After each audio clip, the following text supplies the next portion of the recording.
Hello student, युवा computer study channel में आपका स्वागत है। आज का जो वीडियो लेक्चर होने वाला है वो एमएस एक्सेस के ऊपर थर्ड यूनिट के ऊपर अपन चलेंगे, क्योंकि मैंने फर्स्ट और सेकंड पूरा सिस्टम ए टू जेड बता दिया है और ये जो सब्जेक्ट पढ़ा रहा हूँ बहुत ही टफ है। ओके, लेकिन मैं इतनी सरल लैंग्वेज से आपको डिस्प्लेन कर रहा हूँ कि आप भी बोलोगे क्या बात है। ओके ना, तो जो आज की वीडियो होगी वो रहेगी रिलेशनशिप के ऊपर कि रिलेशनशिप कैसे बनाते हैं, किसे कहते हैं, डीबीएमएस क्या होता है, आरडीबीएमएस क्या होता है, ये सारी चीज मैं आपको बताने वाला हूँ। ओके, तो वीडियो स्टार्ट करते हैं। सबसे पहले आप एमएस एक्सेस में देखते हैं तो बोलेंगे डीबीएमएस और आरडीबीएमएस। डीबीएमएस का मतलब क्या होता है बेटा? Database management system. डीबीएस मतलब होता है डेटाबेस मैनेजमेंट सिस्टम और जो आरडीबीएमएस होता है वो होता है रिलेशनल डेटाबेस मैनेजमेंट सिस्टम। अब इस दोनों में अंतर क्या है और अंतर क्या नहीं है, तो मैं एक बात आपको वो क्लियर कर देता हूँ कि जो डीबीएमएस है ना वो बहुत सारी टेबलों का कलेक्शन होता है। क्या होता है? दो या दो से अधिक टेबलों के समूह को डीबीएमएस कहा जाता है। जब दो या दो से अधिक टेबल के मध्य किसी भी प्रकार का डेटा फैच होने लगता है या एक टेबल जब दूसरी टेबल से कनेक्ट हो जाती है तो यह प्रक्रिया कहलाती है आरडीबीएमएस। क्या कहलाती है बेटा? आरडीबीएमएस। तो आर का होता है रिलेशन। रिलेशन कब बनेगा? जब एक की कनेक्टिविटी दूसरे से हो जाएगी। तो यहाँ पर आपको क्लियर कर दिया कि एक की कनेक्टिविटी दूसरी से कैसी हो, दूसरे की पहले से कैसी। ओके, तो डीबीएमएस में क्या होता है? बहुत सारी टेबलों का निर्माण का कलेक्शन होता है, उसको डेटाबेस कहा जाता है। और आरडीबीएमएस किसे कहते हैं? जब एक टेबल का कनेक्शन दूसरी टेबल से हो जाता है तो उसे बोलते हैं आरडीबीएमएस। ओके, अब यदि यहाँ पर पूछता है कि डीबीएमएस किसे कहते हैं, इसके स्टेप लिखिए। ओके, डीबीएमएस किसे कहते हैं? एमएस एक्सेस में डीबीएमएस किसे कहते हैं, इसके स्टेप लिखो। फिर दूसरा क्वेश्चन में आरडीबीएमएस किसे कहते हैं, इसकी स्टेप लिखो। तो मैं आपको एकदम क्लियर कर दूं कि डीबीएमएस और आरडीबीएमएस में अंतर कितना, केवल इतना है कि जब अपन टेबल बना लेते हैं इसके बाद रिलेशनशिप में जाते हैं तो ये आपस में क्या होती है? कनेक्टिविटी होती है। तो इसके बाद मैं आपको पूरे स्टेप बाय स्टेप समझा रहा। ओके, तो यहां से मैं आपको बताता हूं सारे स्टेप। जो क्वेश्चन है वो ये है, एमएस एक्सिस में डीबीएमएस से आप क्या समझते हैं? से आप क्या समझते हैं?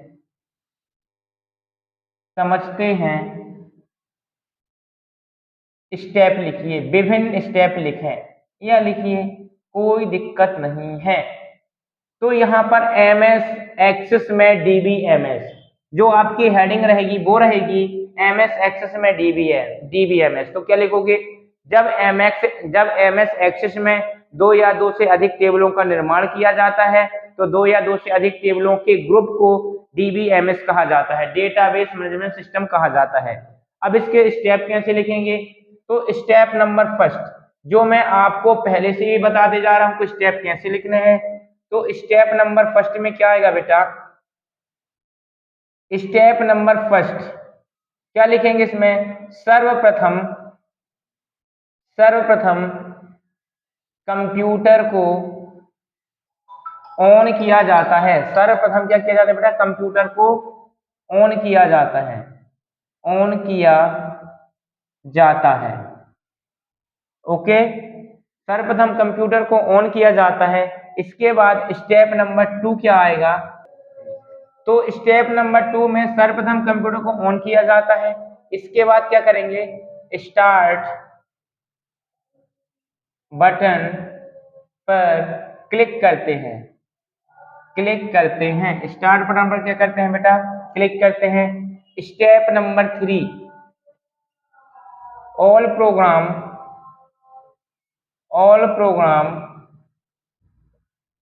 पर क्लिक करके MS office folder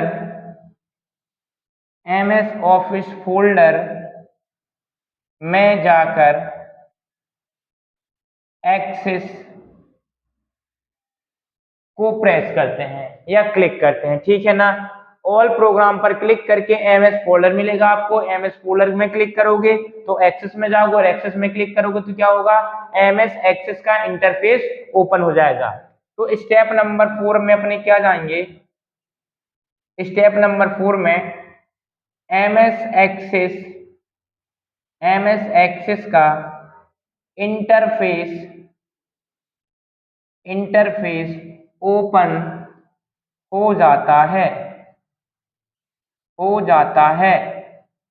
step number 5, step number 5 में क्या लिखोगे आप, ब्लैंक डाटाबेस को सेलेक्ट करके क्रिएट बटन पर क्लिक करते हैं, क्रिएट बटन पर क्लिक करते हैं। ये अपना 5 स्टेप आया। आप लोग ये बताइए मेरे को कि अपन ने 5 स्टेप लिख दिया, क्या अभी क्वेश्चन सॉल्व हुआ, बोलोगे नहीं हुआ। ये क्वेश्चन को डिस्क्रिप्शन करने का तरीका है कि आपको चेक करने वाला कैसे आपको हाईएस्ट नंबर देगा, ओके। इसके बाद लिखना अगला step, step number 6। Step number 6 में क्या लिखोगे, एमएस एक्सेस की विंडो ओपन हो जाती है, एमएस एक्सेस की विंडो ओपन हो जाती है। अब अपन को ये देखना है कि अब करना क्या है, रिलेशनशिप बनाना है ना, सॉरी डेटाबेस बनाना है। तो आप क्या करोगे, स्टेप नंबर 6 में 7 में डिजाइन व्यू में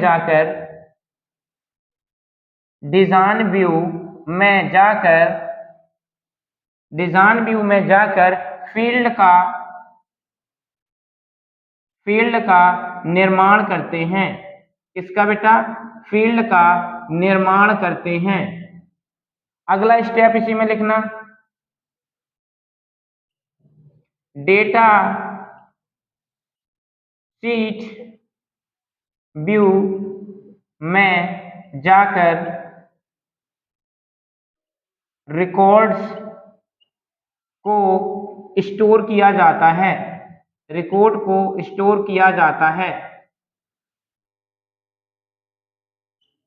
ये हो गए अपने कितने 8 स्टेप। 8 स्टेप में ये बताइए आपको दिक्कत क्या है, कुछ भी नहीं होना चाहिए मेरे हिसाब से। क्यों नहीं होना चाहिए, क्योंकि मैंने सारे स्टेप लिखे। आप यदि मेरे वाले वीडियो में, प्रैक्टिकल वीडियो में देखे होंगे तो मैं आपको इतना मात्र 2 सेकंड तक ये स्टेप ला देता हूं, और ये सिंपल स्टेप होते हैं जो आप कंप्यूटर में नॉर्मल चलाते हैं इको एक। इसके बाद स्टेप नंबर 9, इस प्रकार एमएस एक्सेस में